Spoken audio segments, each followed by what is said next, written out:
Welcome to Is Your Way in Your Way podcast, where your host, Cassandra Crawley Mayo, helps you break free from obstacles and live life on your terms. Get ready to embark on a journey of self-discovery, empowerment, and inspiration. Tune in as we dive into captivating conversations with experts and explore topics that will ignite your passion and drive. Are you ready to unlock your full potential? Let's dive in. Welcome you to Is Your Way in Your Way. I am your host. For those new listeners, my name is Cassandra Crawley Mayo, and my podcast is named after my debut book, Is Your Way in Your Way. You know, when I first started doing podcasts, initially I said we focus more on, I would say, self-improvement and purpose. But you know, as I've been thinking and been going through this for a while and listening to my listeners, it's what I would call it isn't ultimately about self-improvement. It's not ultimately about your purpose. It's more about freedom. You know, it's more about freedom from your past, freedom from your stories, freedom from relationships, freedom from your job, you know, just being free to do what it is that you are ordained to do. And so I always say this, what I look for is for individuals to start living their best life on their terms. And many people say, well, what does that mean? I mean, what's living your best life? And I'm like, well, it's living a way that maximizes your happiness, your authenticity, and your fulfillment. But while doing that, you want to make sure that you're acting in alignment with your values, your well-being, and pursuing as opposed to just dreaming. Okay, so that's what that's what this podcast is about. That's what Is Your Way is about. I believe that the greatest barriers, and many of you heard this, to our purpose are often the ones we create ourselves. So today's conversation isn't simply about publishing a book, because we're going to speak with a publisher, and I know many of you would love to write a book. It's about finding the courage to share the message you've been carrying and refusing to let your own fears keep it locked inside of you. So together, we're going to explore why so many people allow self-doubt, perfectionism. I'm a recovering perfectionist, but I'm still a perfectionist, and uncertainty to silence your voice, and what it takes to finally share the message you were meant to leave behind. So the title of this podcast is Your Book Still Inside of You? And I like to welcome Wiebke Tasch. Wiebke Tasch. That's a German name, right? Yes, it is. And we went through this in the beginning, so I will pronounce her name correctly. So I'm going to say Wiebke. Correct? Correct. Yeah. Okay. Wiebke. It's Wiebke. Yeah, it's so good to have you on the show today. And I'm elated to be talking to a publisher.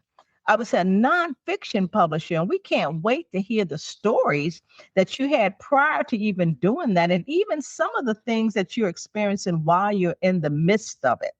I would like to read your bio just so my listeners will understand what qualifies you to be the person that you are to be. You're a publishing strategist, a best-selling author, and the founder of Digital Authors LLC. After successfully publishing her own books, she turned her experience into a mission to help experts transform their knowledge into professionally published, market-ready books. I'm excited because I know a lot of you would love to write a book. So through her strategic positioning, publishing, and marketing, she empowers aspiring authors to move beyond simply just writing a book to create a message that leaves a lasting impact. Wow, that's good. That's good. I can really relate because my debut book is a nonfiction book. So I'm really looking forward to delving into this conversation. Now, Wiebke, you moved from Germany to build a publishing company. And while there, you reconnected with your real potential. So prior to going to Germany, what was going on with you? Or were you, being a publisher, was that something you always wanted to do? I love this question. Thank you so much, Cassandra. It just came to me. So I'm like looking back, like my younger self, 10 years from 10 years prior to today, I never could see myself as a publisher. I never thought about doing what I'm doing today. And I kind of stumbled into this, which was like a great lesson of like having faith in yourself and like listen to your inner voice, or some people would say listen to God or the universe. Yeah. And follow your own heart. Because I loved writing since I'm a little girl. Like I think the first little story I wrote, I was like 9 years old. From there, I always like wrote diaries, and then I worked for a newspaper in my early 20s, and then went to university and studied like something called media science. Studied how to tell the stories, how to use different medias to tell your story. And then I ended up working like in a PR agency in Berlin and just kept writing and wrote my first book and just uploaded it on Amazon, and everything else just fall into place. So I never planned what I'm doing, but I just had like this inner calling, like almost like an inner knocking, like something you can't ignore, something you have to like go for it. And this is what I did. And today, like I help other people publishing their books. Wow. Okay, so you always wanted to write, but not really the publishing piece. What were you had some self-imposed barriers prior to you being there. Share some of those. So my path was like, so I wrote this book, and then other people came to me and asked, hey, how did you do it? Like, how could you write a book and publish it? And it came like, successful. And so I started coaching people on how to write a book. Okay. And I implemented kind of like a little coaching business and helping people on the writing and publishing side of it. Okay. And there was a time, or this was like the moment when my self-doubt started creeping in.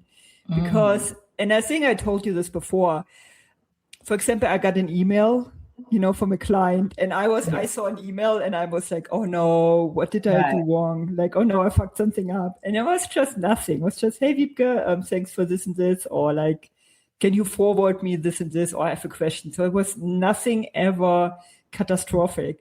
But in my mind, I don't know where it came from, but I always like the first few clients I had, it was like, I got an email and was like, oh no, I did something wrong. And now they're like mad, or I don't know. And this was so interesting to me because in the process of like growing from, I'm a published author, I'm coaching other people to, implementing like a service and like hiring other people, I went through different stages of like self-doubt and limited beliefs. And it felt to me like, I'm growing, and he was like a limit. And I like, bumped into it, and I had to question myself and work on myself. And so to keep growing. And I feel like the publishing today, like having a publishing company, is just like the result of my inner work. And like, working on those bumps and try to heal whatever this was. So it was an amazing journey from, someone who has no idea what they're doing to like establishing a company. Right. So you learn by doing, like you went to school for the writing piece. So you got that part. You even worked at, was it market digital? You did some media, right? What else did you do that prepared you to get to where you are? Just like the first book became a bestseller, Oh, wow. and then the second book flopped. This is also important. Because I learned from both so much, like what did I do with my first book? Why was it so successful? And what didn't I do with the second book, And interesting enough, the first book, I wrote the first book within 3 months. Oh, wow. And the second book, I needed almost 2 years. Oh. And I put so much into the second book and so much expectation, and there was just nothing. Couldn't follow up. It was also a different theme and different genre, etc. I just learned from this, what was working, what wasn't working, and then over the years, obviously, also implementing like my market analysis, what I do today, like really learning like the numbers and what is all behind, learning from other bestsellers, what it take to do, to write a best-selling book. Also, when I started, it was 2018. It's like 8 years ago. There was a pandemic. The pandemic was in between. And then AI, since 3 years, we like flooded by AI. And so I'm so grateful I started before, because I still could like get an understanding how like the classic publishing works. I get it. And then the pandemic changed everything, and then AI changed everything. So it's like learning by doing, and also like stay flexible and adapt to everything new, what's coming, and like I said, pandemic and AI and all the changes. And Yeah. Now, your first book, was that nonfiction? Yeah. Okay. Why nonfiction versus fiction? Let's take a quick break. Ready to design your dream life? Join Cassandra Crawley Mayo's Create and Design Your Best Life workshop. Break free from self-doubt and obstacles and step into a life of purpose and fulfillment. Click the link in the description to register now. Don't wait. Spaces are limited. Start living your best life today.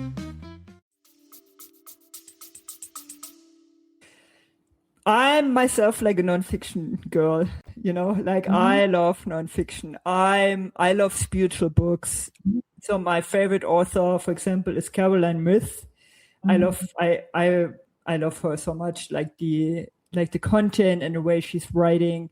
And I just love to learn. I'm not like some people love to just like zoom out and reading like a great fiction novel and being like in a different world. But I want to learn stuff. I want to like learn about myself, about the world, about history, about spirituality. So this is why I love nonfiction, and I know how nonfiction work. And fiction is completely different. So like like the storytelling, cover design, everything is different in fiction. Yeah. Right. You have to get all these ideas and be creative. Not that you're not creative on nonfiction. Yeah. But I'm curious though, what are some practical lessons that you may share by breaking through those barriers, like the doubt? Here comes an email. I don't know if I should open it, or especially after your second book, it, like you said, it was a flop. You're like, okay, am I going to do another book? What am I going to do? How, what are some practical lessons to overcome those? So I feel this is super personal, because this is just a mirror of your own like inner critic, and maybe the way you were raised, or the circumstances, or hardship, you like the first breakup, and everything leaves like a scarf on you. And I feel when you do something nobody else does, so there's like no roadmap, there is something very individual. You get those inner critics or self-limited belief as a mirror to work on it.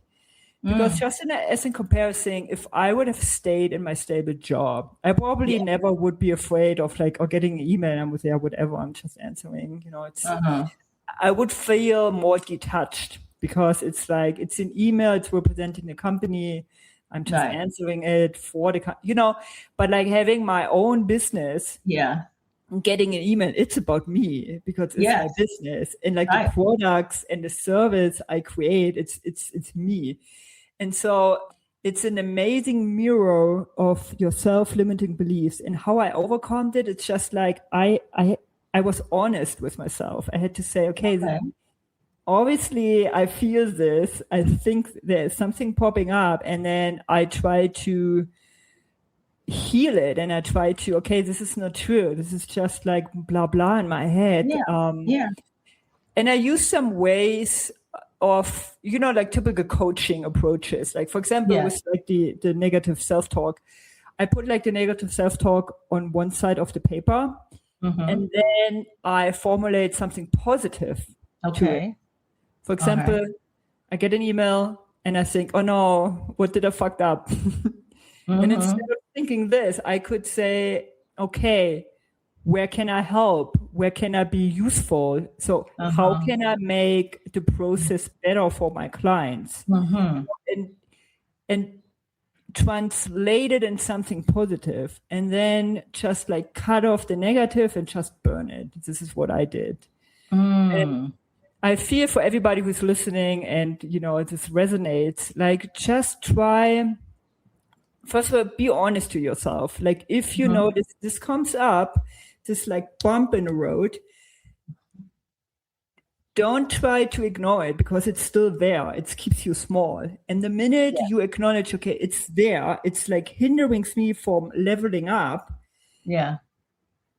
Be honest, and then try to solve it, to heal it, whatever this is, like wherever it's come from. Try to do like an exercise, like transform or translate it into something positive, or like visualize it and push it away, or in your mind, burn it, or like, put it back to where it comes from. If it's someone else puts this in your head, like just try to solve it. Don't avoid it. Don't run away. Try to solve it, because it was there since forever. And now, because you are growing, you like bumping into it.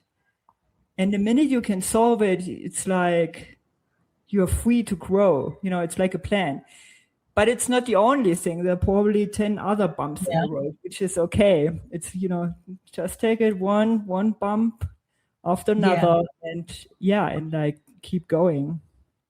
Let me ask you, Wiebke, can you remember a time when I would say your worst criticism, where you thought you may not be able to bounce back? And in that instance, share with my listeners how you did bounce back. I know you bounced back because you're here today. Yeah. It's sometimes hard, I can tell you. Sometimes you questioned, what do I do? Why do I do this? Yeah. Who do I think I am that I can do this? Yeah. And I just keep believing, like, and I'm watching tons of YouTube videos, to be honest, like motivational videos. Okay. Yeah. I love Oprah Winfrey, watching like her speech and stuff, and listening to other people who went there and who can confirm, you sometimes feel everything is fucked up, and like you feel so overwhelmed. And when you can keep up this faith, and I don't know, like people believe in different stuff, like people believe in God, people believe in the universe, people believe in their spirit guides. It doesn't matter what you believe in, but like if you can believe this is your path, and it's a little test at the moment, maybe the universe is testing you. Are you really ready for the next stage? Or are you like, bouncing back those bumps? Can you handle it? Like more responsibility, more clients, more money, or whatever, you wanna achieve. And I usually try to like take care of myself in those moments. Like I try to eat good, eat healthy and good. Yeah. take a hot shower, go to bed early, don't drink alcohol or smoke or, any of those vices. Yeah. Stay healthy, take care of yourself. Maybe go hiking, go swimming, have a massage or something. Like, take care of yourself and know it's just like a phase. Everything passes. Nothing is forever. Like, in 1 week from now, everything looks different. And sometimes if I'm really down, I'll kind of like slap in my own face, like not like just like metaphorically, and tell myself, okay, like keep focus. It's just like a down, and just show up and do. And even if you just do the bare minimum, but still show up and keep going and take care of yourself. So, yeah. Well, you named several things. Number one, I think is good is believe. You literally believe that what you are currently doing is what you're supposed to do. I've not heard, well, there are times when you did doubt it, like, well, should I be doing this? Blah, blah, blah. But you felt within your heart this was your path. Okay. And that's one thing. And then another thing I think was interesting and good, and I do the same thing. I am very careful what I watch, who I listen to. When I do my exercise, I always listen to inspirational, motivational things. That puts me in a different era. I remember, excuse me, when I wrote my book, my thing was, I had other limiting beliefs. My thing was, I don't want anybody to know my story because it's nonfiction, right? I don't want to be exposed. Who am I? I'm not a famous person. Who would listen? I mean, who would read this? And then, and I knew, just like the headlines say, is your book still inside of you? And I felt very strong that book was inside. Wasn't quite sure what I was going to say, but I knew it was inside and I had to get it out. And my thing is, for those listeners that want to write a book, don't keep your story inside, because it can help so many people. It's just like Wiebke, just based on what she's doing. She is an individual that's a coach that could guide you through this process. Maybe you made up your mind that you were going to do a book, and voila, now here's a podcast. I can connect with somebody that can really help me with this, Also, if I didn't write the book, well, actually, I wrote it out of obedience, because I felt within my heart, God was like, okay, when are you going to write the book? When are you going to write the book? And also, it allowed me to have thousands of readers. It was a bestseller. I've been in international book fairs. I've been on television. So those are the things that I would have missed if I did not do those. Now, for you, you kind of talked about some of the things you did.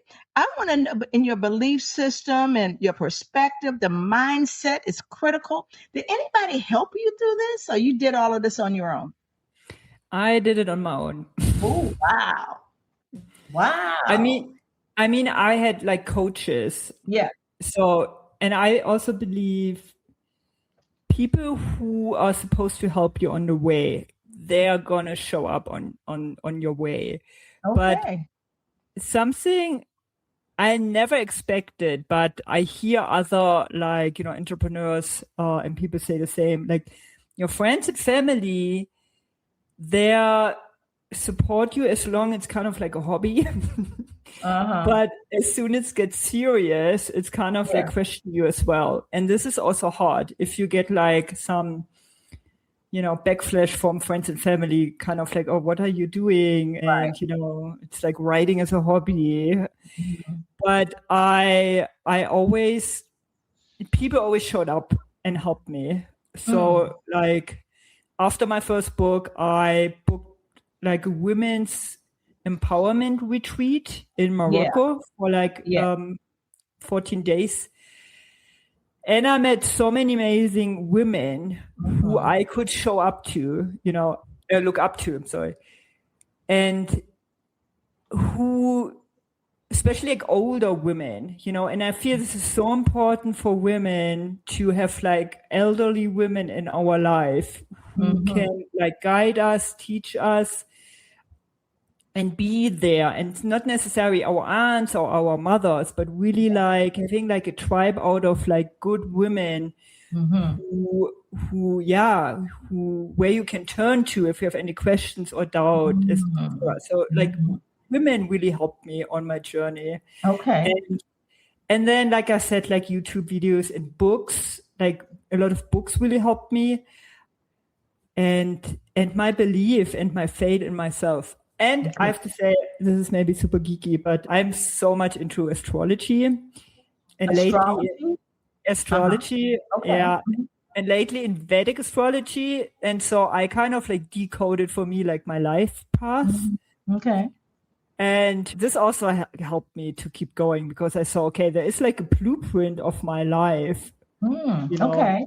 In the stars, and it's kind of confirmed what I felt and like the inner voice I had in it. So I just like, I tried to take all the tools I could get and then all the help I could get. But basically, people come and go, books come and go, and you always, what you need in the moment shows up for you. This is what I really learned. Okay. That's interesting because when I made the decision I was going to write a book, I had a friend to call me to tell me that she knew an editor that just helped her friend write a book. I'm like, oh, okay. So it's kind of like when the student's ready, the teacher will appear. Yeah. Now I've been talking a lot about internal barriers, and you talked a lot about entrepreneur exposes self-limiting beliefs around money, visibility, rejection. So you kind of say there's also some external barriers, correct? How can those external barriers keep someone stuck? I mean, money, for example, if I think most people fail because they're not resourceful with what they have. And like money is a good example. And I feel also money is kind of like a mirror of your inner world, and it sounds like everybody says this, I know. And but it's really true. It starts with like your own pricing, how you price your service. Do you pay yourself? And stuff. Yeah. Okay.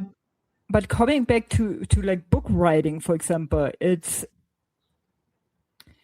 and like an inner blockage in book writing when you start writing could also be like what you said, Cassandra, before, like, who am I? Who wants to listen to me? Like, what did I do so far? Like, do I have the expertise to write about it? Is my framework good enough?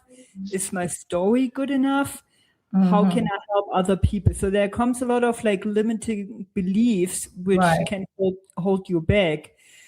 And it all comes back to like inner work and like your own mindset. Okay. And I feel first when you've done the inner work, the outer work, or like, what comes to you in the outer world is just like a mirror of the work you did within yourself. Okay. What is what's the connection between entrepreneurship, identity, personal transformation, and breaking through internal barriers to create a life that aligns with who you are? What's the connection between that? I think entrepreneurship is really also using a book for your own business as like a business asset. It's really, like I said, a mirror of yourself. Like if you're confident in yourself and you ask for the prices and the service, and you do a good service, and you walk the extra miles for your clients, it's an amazing journey, but it's also asked a lot of you. Like, especially in those moments when nothing is working, there's no money coming in, there's no client coming in, and you have to be so resourceful. You have to like question yourself, can I like go on vacation right now, or should I stay home and just, just rest for 5 days and do nothing? Or should I like order food, or maybe I should just like take Sundays and cook for myself for the week, etc. Like really stay committed to your own path and like listen to your own voice, and don't like negotiate stuff which is not important at the moment. It's not if you're serious with building your own life, and this comes back to freedom, what you said in the beginning. It's like freedom of your own time, freedom of your own ideas, freedom with whom you're going to work. Like this also has a price for like a period of time. Yeah. And if you can stay committed to this, because you are committed to your future self, you are committed to like a life living on your own terms. This is hard, because it's not just a week or two or a month or two. It can take years. Right. And I feel this is so important and so crucial. But it's so worth it, and it's in your business and all the growth you're going through, like your internal and external. It's really like a mirror of yourself and maybe of your soul. And at the moment, I'm listening to the audiobook from Michelle Obama, Becoming. And this is an amazing example. And just the title is amazing, Becoming, because it's nothing overnight. It's like, it's such an amazing journey, like you becoming what your soul is here to experience, You're bumping into limiting belief and obstacles. And as more as you grow and like can remove those obstacles, as more as like confident are you in yourself and in your path and in your way. So it's an amazing journey, but it's also hard. Yeah. And you're right. It is a journey, not the destination. No. Certainly. So, Wiebke, you talked about commitment. If this is something you want to do, you got to be committed.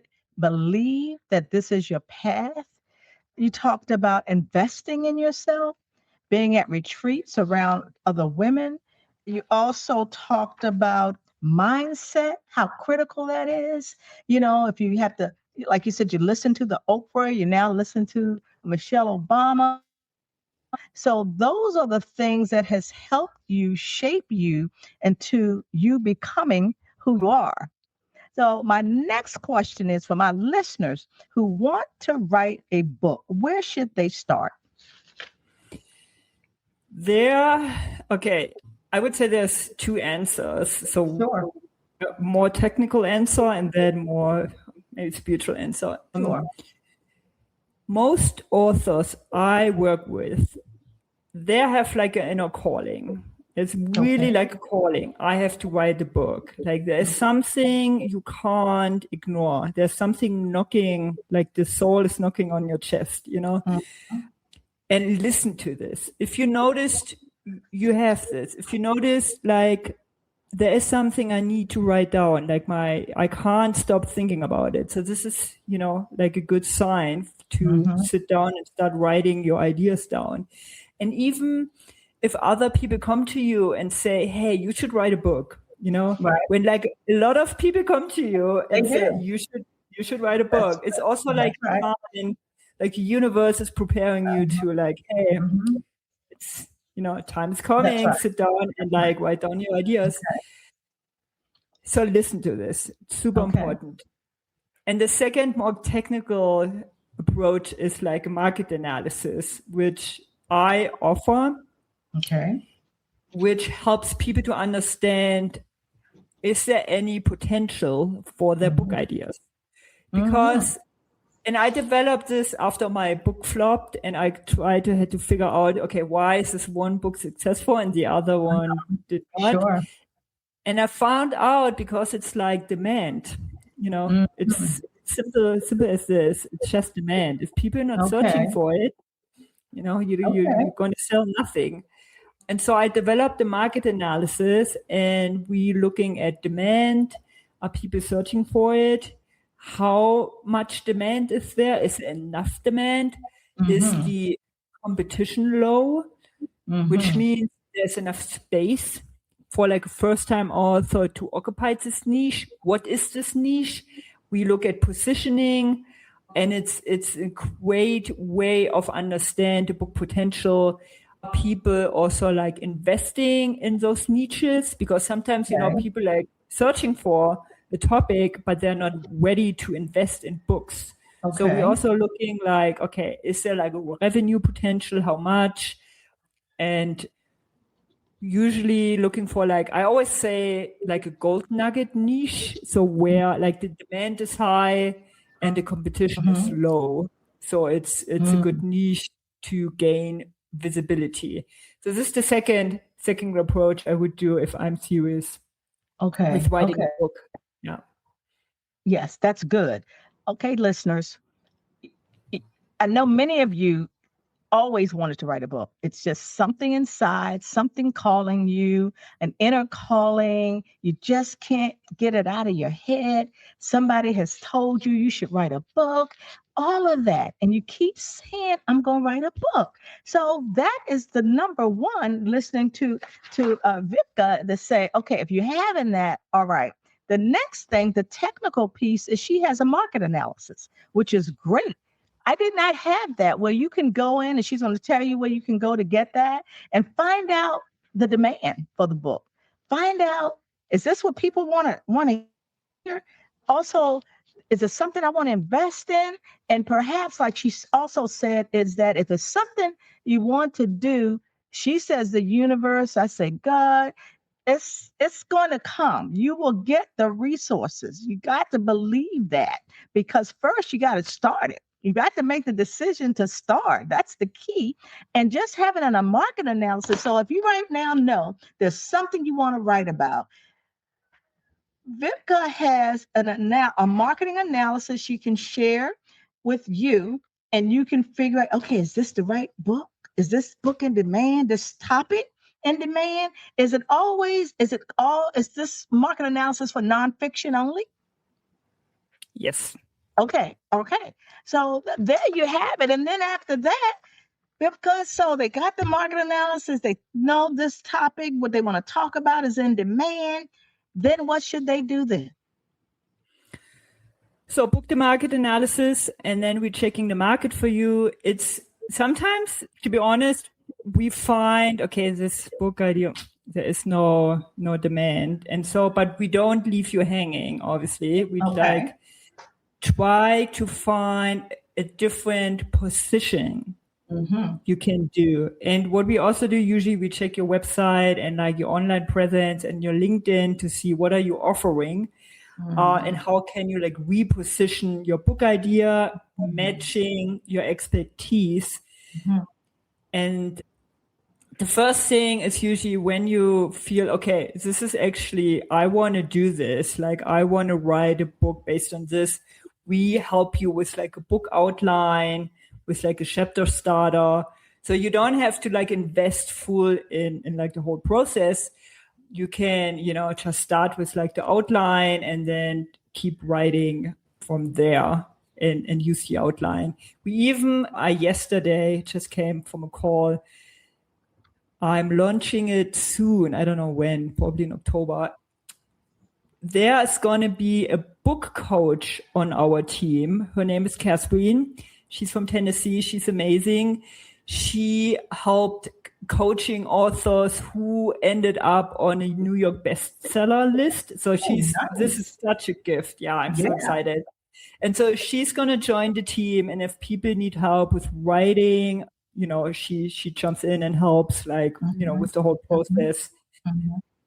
And like weekly sessions and whatnot, and help like bringing a very good book to paper based on like the market analysis and really based on demand and the data and stuff. Yeah. Wow, that is phenomenal. So there's no excuse, listeners. Oh my gosh, you have all this information. You would help with the outline. Is there an editor involved in the team as well? Yeah, we have like an editor and proofreader. So we have like, Yes. yeah. My gosh, that's incredible. No excuse. All you have to do is make the decision and get it done.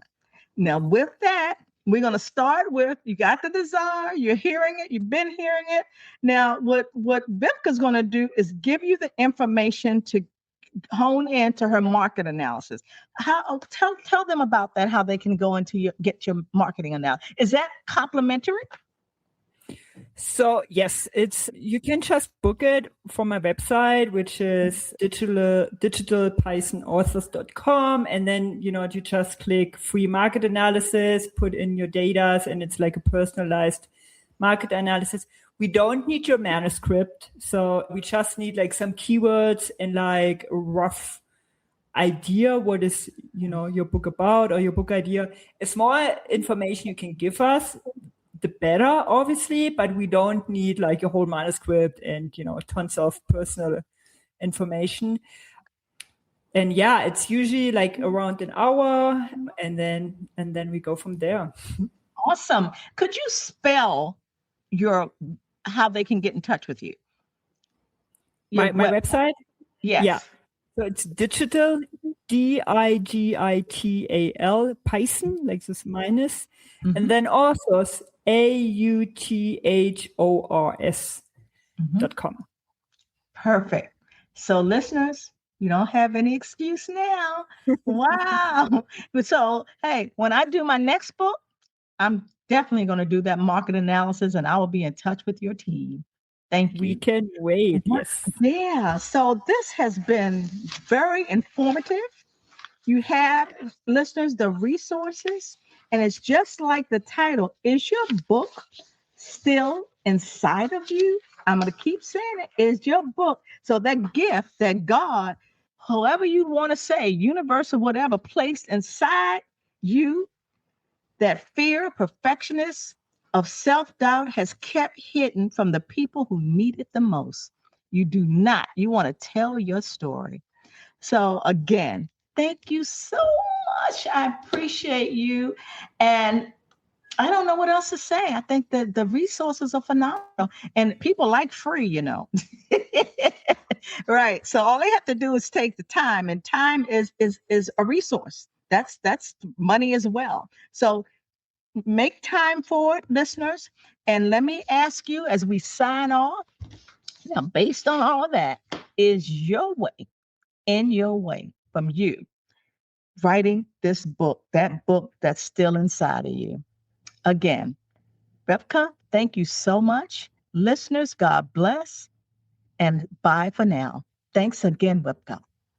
Thank you so much, Cassandra. Hey, thanks for listening. If you've been enjoying our empowering conversations, make sure you don't miss out on future episodes of Is Your Way in Your Way podcast.